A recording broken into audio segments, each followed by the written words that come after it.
Hello,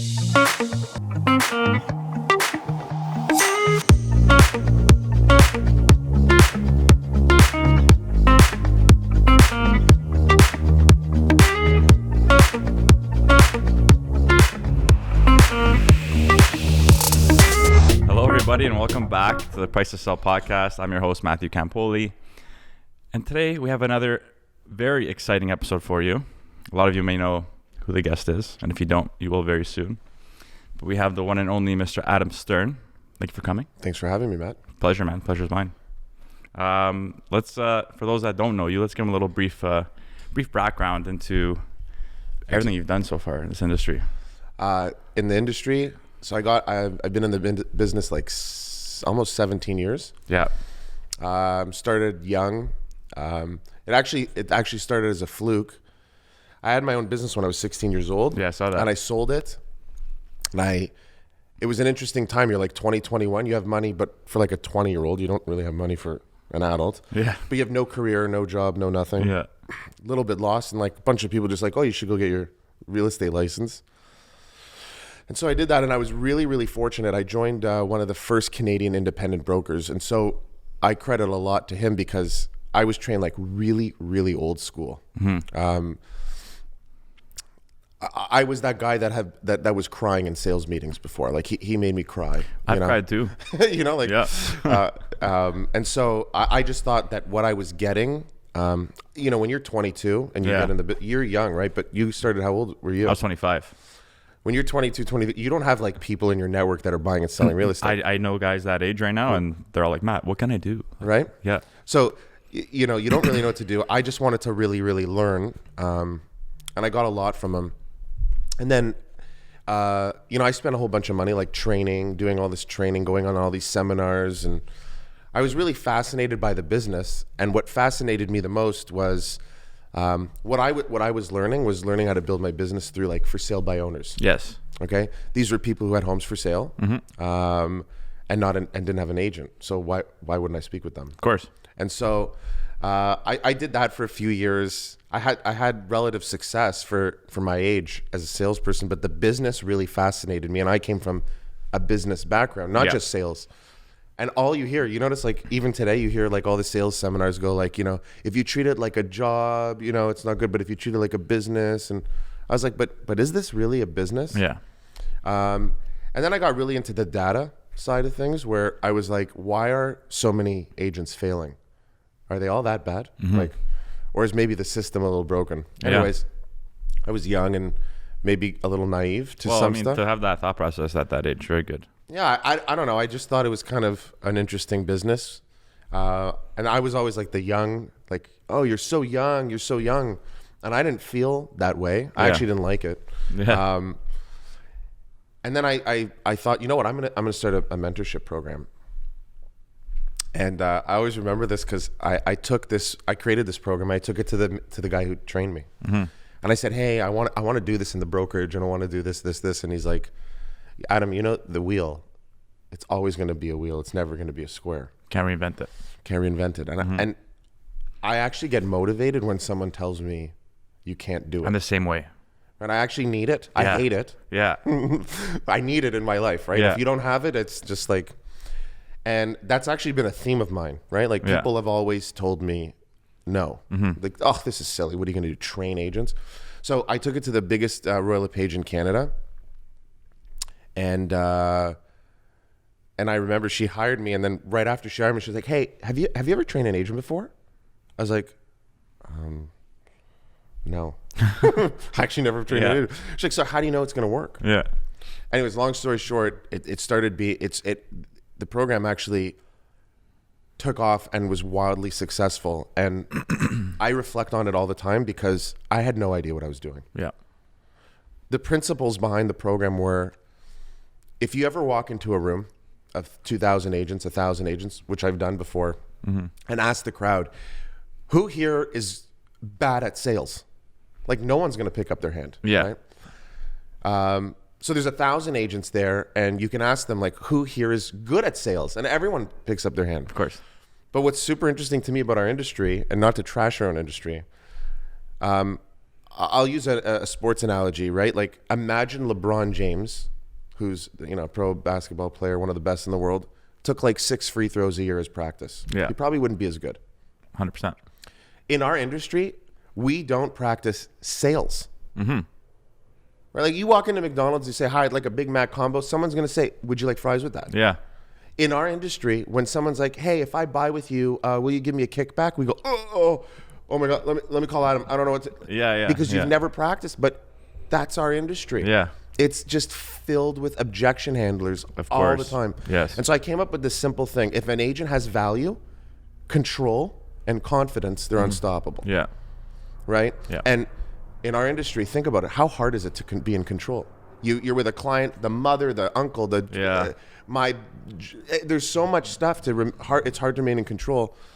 And so mine was built off for new agents. And I used to train about 250, 300 new agents a year. Wow. Knowing that my failure rate would be at least 80%. Yeah. And I had no idea what I was doing. None. How old are you at this time? I'm 38. No, at that time, I was 26. 27. Still, right? Yeah. And I had no idea. And I know, like, I remember people would come up to me and they're like, hi, I'm here to see Adam. And I'd be like, oh, I'm Adam. And they'd be like, what? Yeah. And I would just like know that objection. I'd just be, no, I just look good for 65. Come sit down. Yeah, it's just, I would just do some things like that to break it up. But it's generally an older business, right? Mm-hmm. And I was just, that's just how I've thrived throughout my career. I like to push the envelope. I like to, we're in a traditional business. And I thrive when people are like, Adam, that won't work. Yeah. Like it's not going to work. And you're not always right. I'm wrong a lot, for sure. But that's the type of stuff that gets me going in the industry. So my fancy stats are, which I like just about me is, I've trained almost 4,000 agents. Yeah, which is huge. I've managed just over $10 billion of sales, 16 different offices. Wow. And so my perspective of the business is different, right? Yeah. But I always tell agents, I have the easy job. I'm the guy that says, do the push-ups. I don't. Yeah. Do 20, do 50. I mean, it's the easier part. Yeah. But because I'm not emotionally attached, I think it gives me an advantage to help realtors and guide them because it's an emotional business, right? Definitely. And so, yeah, that's me. Yeah. Well, you built up a huge credibility for yourself. Thank you. Great reputation. Thank you. Like I say, I try. Marina, my girlfriend, always talks very highly of you. So Thank you. Shout out Marina. But so you transitioned to a manager role, right? Yeah, I was 27. I was the youngest manager on the Toronto Real Estate Board at the time. My thought process there was, it's funny, while we're doing this, my program was, no one knew what social media was. Yeah. And it was back when Facebook still you had to have a university address to get on it. Okay. And they were just breaking that. They were just coming out of that. Mm-hmm. And I thought, you know what? We talk about working with our database all the time. There's going to be a time where our whole database is on our phone. Yeah. And so how do we speak to as many people possible on our phone? Yeah. Right. And that was what drove that. On my career side, I was like, all my friends are getting their license. No one's doing this. And trust me when I tell you, it was not a lucrative thing to do. Yeah. Like managing was not a lucrative thing to do.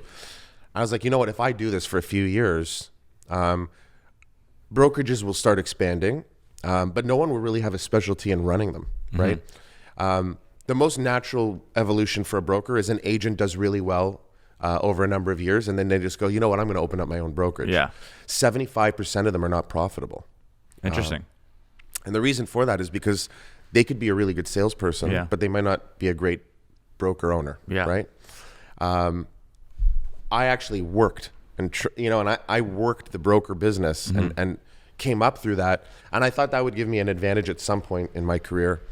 But that was really what I was trying to do. And I was doing it on social media. So the funny thing was when I was offered a management position, I was like, well, why would I do that? I just made a lot more money doing what I was doing before. And actually, I have to credit. She's like, well, no one's doing it. And I thought, oh my God, you know what I'm going to do? I'm going to leverage this on Facebook. Mm-hmm. And just put out that like I'm doing all this stuff. And it was interesting because it was like you come off like you're like this like teacher, or I don't even know what it is. Yeah, it is. But you're really not in a lucrative position. Mm-hmm. It was a struggle. Trust me. It was like, Yeah. I used to wake up like every 4 weeks and be like, what the hell am I doing with my life? Like, I'm dealing with agent problems. That's like, they call me when there's Therapist. a problem. Yeah, like, yeah. they don't call me when there's things. No one calls me when they're like, oh my God, things are great. They call me when like shit's not going well. Yeah. So it was tough, but I did know, and I did think even back then that the brokerage business is going to really change eventually one day. Mm-hmm. And no one was doing that at the time. Right. Yeah. And so that was just really kind of what I was focused on. Yeah. Well, it seems like you're just steps ahead, and you've been, and you still are. My partner would say I'm the dreamer. Like nice. I need those though. I definitely live in the future. Like, yeah. And that's my challenge. Just personally, I try to be like, okay, well, we're not there yet. Let's focus on today a little bit. But I do definitely dream and think about the future a lot, and think about what will happen and what will change. And you're right, maybe 10% of the time, but yeah, that's kind of how my brain works. Well, it needs to work that way because everything's so fast paced right now. The way things are just evolving, moving. Yeah. You know, I actually do think though our industry moves slow. Yeah. Right? Mm-hmm. Because we're a traditional business, and yes, a lot of resistance to change. for sure. Yeah. You know, we were talking about another company just before we started this podcast, and I always, you know, people will tell me like, oh, you know, it's this, it's that, but it's really just new. And anything new is usually, I'll tell you a quick story. When we launched, just to segue, when we launched Rare, one of my, like a close friend and agent who's worked with me for a long time, he told me like, this won't work, right? Because what you're doing and this and that. And usually when someone tells me that, I actually feel like, okay, I'm probably onto something, because I'm the same way. It's so funny. Right? Yeah. Because if they think it's that crazy, it's just because it's new. And when people see and hear new things, they're inclined to talk down about it until they understand it. Yeah. And so I don't take offense to it. It actually motivates me, but it's not a motivation to like go get them. Yeah. It's a motivation to like just say like I know I'm going to do this. Yeah. It could take me a little bit longer than I want, but if these people are saying it won't work, it's probably for a reason. Yeah. Right? I mean, if I got in a room with 100 people and 100 people said you're crazy, I might think maybe I am, but there's always that one person that's going to have your back though. Exactly. You know? But yeah, that's basically my kind of trajectory in the business. I took a weird route, very niched, right? Yes. But the truth is, I make fun of it all the time. And I used to tell Marina would call me and she'd be like, oh, I'm so sorry. I actually do enjoy it, right? Yeah. I actually do enjoy it. It's tough to deal with other managing people is one of the toughest things to do because everyone's emotional. For sure. But I actually do enjoy it. Yeah. And so, yeah, so that's been my kind of career. And it leveraged into owning a brokerage that had multiple locations. And just a while ago, we sold that brokerage. And then here we are launching this. Rare. And seems like a very rare opportunity to be a part of, you know? Yeah. It's you guys are killing it with your branding. Thank you. First thing I noticed, I know we talked about that earlier, but instantly I got that vibe. Yeah. And you guys excel with that. Your whole model. Everyone that's joined, you know what I mean? Well, you guys got a solid squad. Yeah. When we started the business, we did like a 5-year underwriting kind of business model. And we started really on a fly. We didn't really have plans to start this. It kind of all happened so fast. And then once we did, we underwrote like a model where we presumed we'd have 36 agents after 12 months of the business. We thought, look, we're going after higher end producers. Yeah. We established a we won't hire new agents policy. This is with Rare. With Rare. Yep. And so we thought, 35, 36 agents at the end of 12 months, that would be great. We launched Rare in September, the resale side. Yep. We have two sides of our business. In the resale side, we launched Rare in September. And, we're pretty close to 50 agents. And it's been 4 or 5 months. Yeah, so it's incredible. It is humbling because we did think like, even if we thought our brand was great, it doesn't matter what we think. It matters what the public thinks. And I think our model is very, I hate to use this word because everyone uses this word, but it's super disruptive. And we've kind of kept it quiet because we want to make sure our operation is, we would never want to sacrifice our operation. Yeah. In fact, we broke business rule 101 where we actually stopped our own growth at the end of November, which you should never, ever do in a business. Just because we wanted to make sure that our agents are not going to lose that service. Fair. Which was really, for someone like me, that's super hard to So do because I like to grow. Yeah, we just stopped. We rejected people for the time being. Yep. Yeah. Nice. We stopped taking on agents for a month just to make sure. We have a whole tech platform that had some bugs, and we wanted to make sure it was Which working. is important. Super important. Yeah. An old mentor of mine who's still in the business, actually I'll shout him out, Howard Drukash, who founded Right at Home. Okay. He used to always tell me, your operations can set you back years. And this was even before Rare. And he experienced that in his company. Now I would say they're maybe one of the best operating companies. And I always have that in the back of my head. Yeah. So we took that seriously in December. And anyways, so it's been cool. Our model is super disruptive because in the simplistic form. Yeah, let's talk about it. Yeah, let's talk. In the most simplistic form, without getting into details, top producing agents typically pay the most and get the least. Yeah. Okay.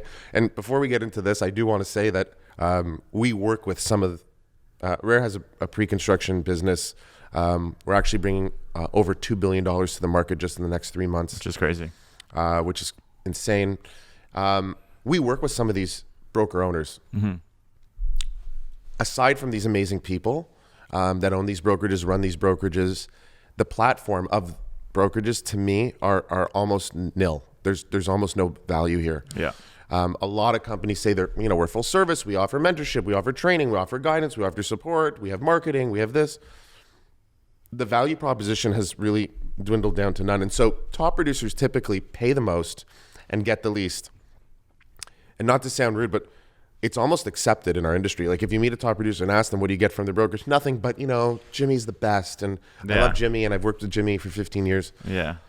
And I'm a numbers guy and I just try to add up, if you take someone who makes X dollars, what they pay, multiply that at 10, 15 years, it's usually 7 figures that they're giving their broker. Payback, eh? Crazy. And so in its most simplistic form, we're inverted. So your top producers at Rare essentially are ambassadors of Rare. Yep. And they're aligned with our growth. Our thesis is that people will join Rare, not for us, but for the agents that are on Rare. Yep. And they're financially aligned to grow. And so in theory, these agents will actually make money for being at Rare rather than pay money being at Rare. And when you tell this to a typical broker, and trust me, I've had many conversations, they don't understand it. They don't understand. Actually, one of the first questions is, how do you guys make money? But if you think about it, and this goes back to my training, like when I worked for Roy LePage for 11 years, I was part of that company, amazing company, Canadian owned. I was really proud of that company to be part of it. And you'd have agents new that would be like, hey, I want to join because of this. Fast forward 1 year, they're removing all their branding. Yeah. And they want their own. Yeah.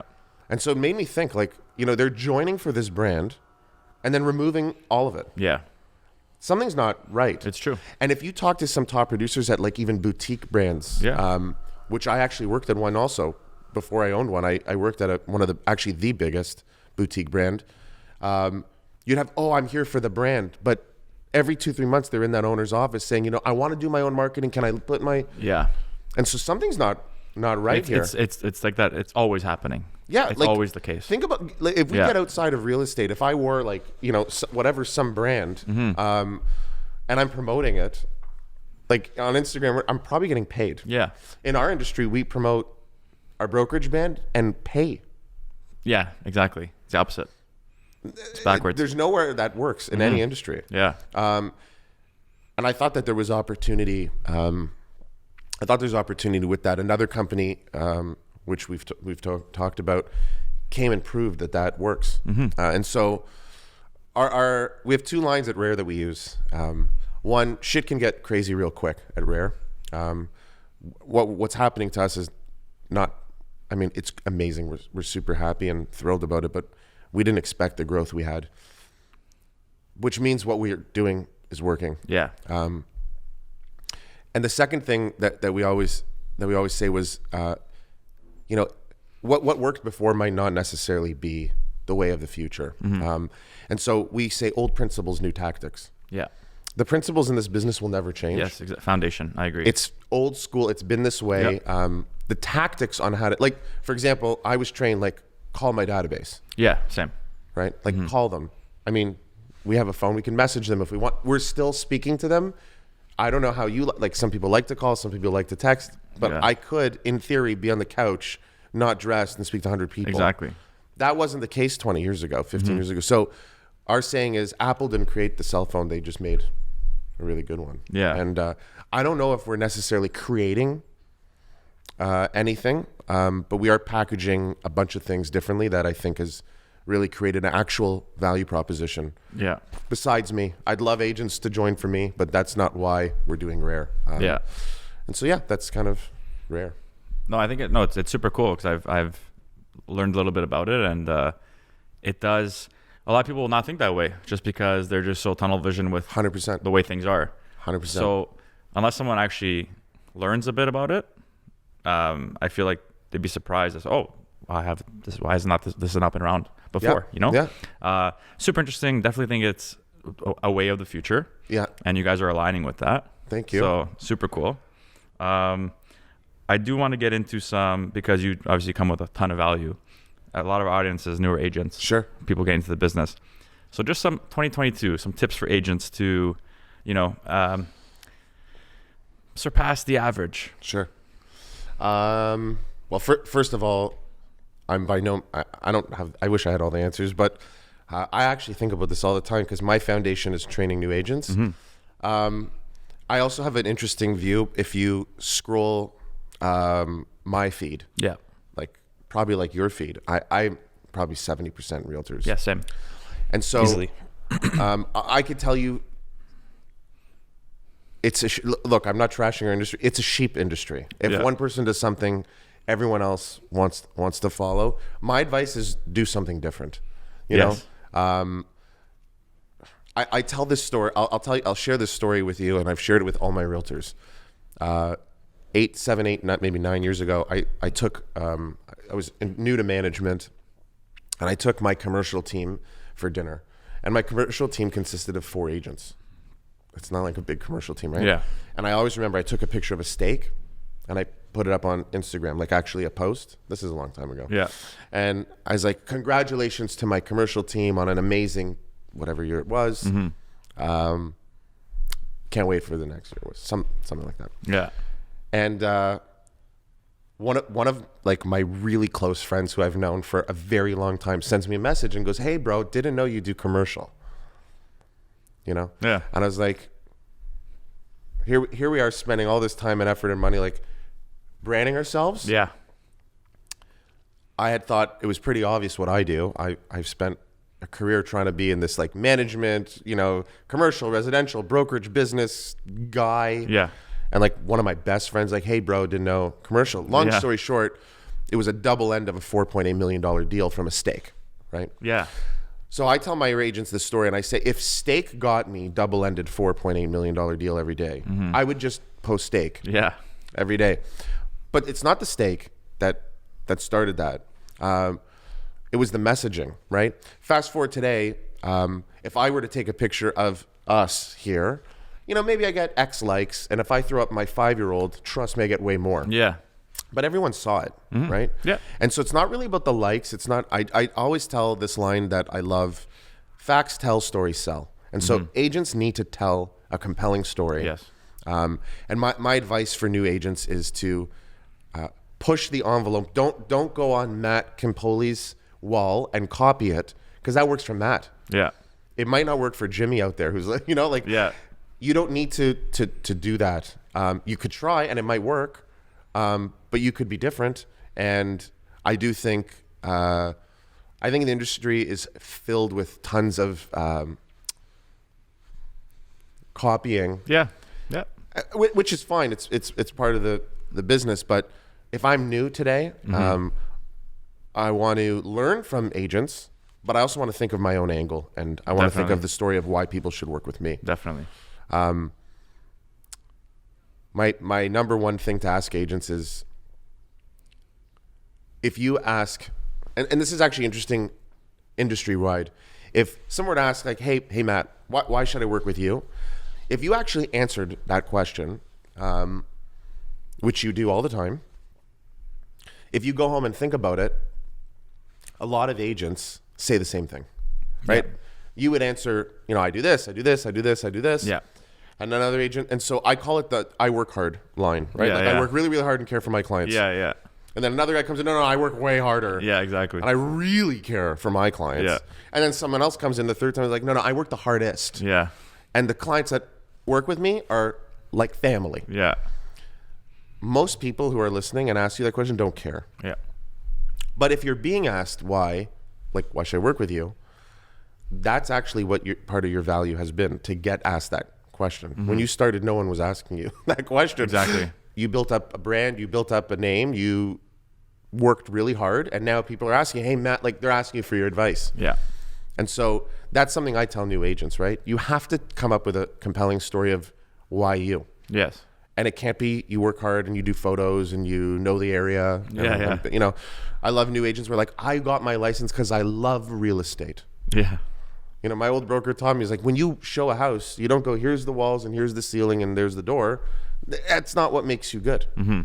And I watched this show and I just, I was part of the buying process and I love it. Yeah. It doesn't matter, right? It's how many people can you speak to, that whole thing. And so for new agents, think of an angle of why you, why does someone want to ask you about real estate, or why does someone want to talk to you about real estate? Putting up, I make fun of it, but I always tell my agents to do it too. Putting up the modeling shoot of yourself it's part of a branding strategy, but that's not what makes you money, right? Yeah. And so that's my long-winded answer for new agents. I agree fully with that, especially nowadays with all the reach you can get organically out there. If you are telling a story, it resonates with so many people. 100%. And just like you said, they may see the steak today, but it's just now that seed is planted. Commercial, Adam. Next year, looking for that commercial, revert back to Adam. And sometimes it takes years, right? And sometimes it takes, I've worked with new agents that there's an agent that's at top 10 at one of the biggest Canadian brokerages that I train new. And if you ask her, she'll credit me. And I laugh. I gave that to 2,000 agents. Half of them probably don't even work anymore. Yeah. It's not that. It's, sometimes it's just at the right time at the right place, but it's really a special person. This business is super tough. Yeah, right. It's highly, highly competitive. The reason why agents get in the business is why they fail. They want the freedom. Yeah. Right. Yep. They want to work for freedom, and the freedom is what eats you up and kills you in this business. And it's interesting. It's the one thing about our industry. There's no day the same, right? There's always something new, right? That's what I love about it, though. I love it too. Yeah, I love it too. It's always some sort of new story. Let's go. Yeah. And I always get challenged, right? Agents always challenge me too about what works, what doesn't work. I love it because I'm always asking myself, what's the next? What's the newest thing? Just because I had success last year with this doesn't mean I'll have it with the following year. And always thinking ahead. Yeah. You're a special breed, man. Thanks, buddy. Definitely are. So as we near the end here, I always ask all my agents. It's just super curious, and I feel like it's a question we all ask out there. But market prediction. I like to get everyone's input. Okay, let's say for the next year or two. Obviously, we don't have a crystal ball, most famous saying ever. But what do you think is going to happen? I'm going to give you a really bad answer. Okay. It comes from scars from how I was trained. Okay. I've never tried to predict. Okay, cool. This is my line when someone asks me this. If I knew how to read the future, I'd go to Vegas and play roulette. Yeah. I would know where it's going to land, and I would put my chips on that number. I'll tell you what I think. Yep. It means zero. The market is wild, as we know. Yeah. I do believe in cycles. Okay. I think everything is cyclical. I don't think everything lasts forever. Yep. Having said that, do I think there's some sort of crazy crash that's coming? You'd have to have a follow-up and go like, what would make that crash? Yeah. Yeah. You know, people talk about rates. Here's my long-winded answer. We see like 40 offers on a property for one property. So if rates were to go up, how many of those buyers are out? Let's say 20. Yeah. Now, there's still 20 buyers for every property. And so we have, in my opinion, we have a supply and a demand problem. Yes, it's very true. And I don't think it's a one solution fits all. Would rates going up calm it down? Probably a little bit. A lot of things can happen that can shift the market. I don't think the narrative of buy now, you'll never get in. I don't believe that. Yeah. But in 20 years from now, do I think real estate will be more than today? Yeah, I do. And so I tell people, if you're buying, I don't sell, but I tell people, you know, if you're buying to make a quick flip, you run risk. Yes. Risk of the marketplace. Always. If you're buying to never sell, I think you're going to do really, really, really well. Exactly. And I know that didn't predict anything, and I know that was a shitty answer. I love that. But, I love that perspective. but, I love it. I'm very similar. I don't predict the markets. I'll give you my quick. In 2013, I thought the market was finished. Yeah. And so what do I know? You know. So I've been wrong many, many times before. I don't predict. Yeah. I don't know. You manage day by day. You see.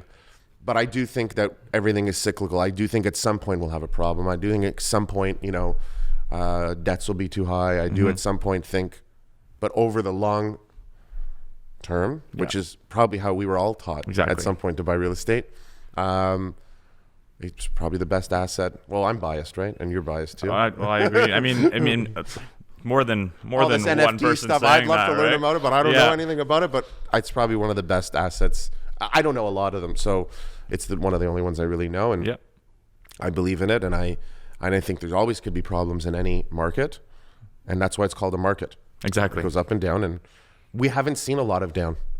We haven't. I've been in the business almost 20 years. I haven't seen hardly any down. A little bit of, you know, in 2008. Little like dip, like a dip, like I a saw chill. in 08 there was a little problem, but it wasn't really a drastic issue. Exactly. For us.